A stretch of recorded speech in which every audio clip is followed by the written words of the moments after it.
My name's Colin Woodward. I'm originally from Wiggin, which is in the Greater Manchester part of England.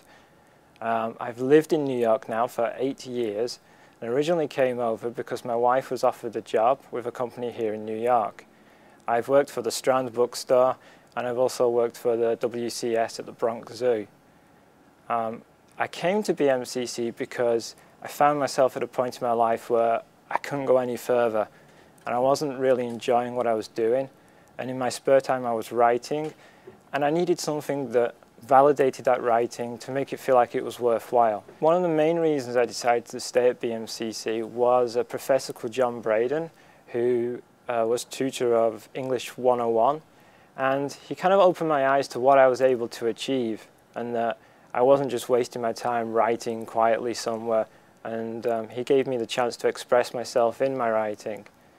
I also found the other classes. I was doing a history, colonial American history class, and it was challenging, but I found that I enjoyed that challenge, and it was a challenge that I hadn't had for a long time. I find that the BMCC is incredibly diverse, and my preconceptions and stereotypes have been changed and turned around. I can actually give a little story. I was walking down the corridor, and there were some students there, and they were talking, it sounded like street slang, and I wasn't used to hearing it.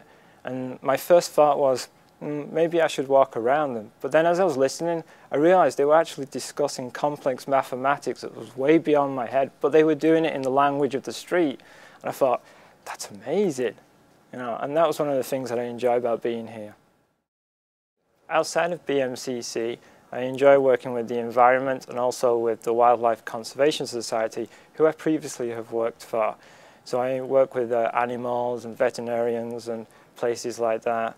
At WCS, they believe that we're one world, one health, because animals and people are interconnected.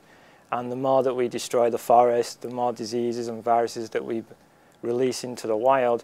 And we need to realize that we can't live opposed to each other, we have to live together.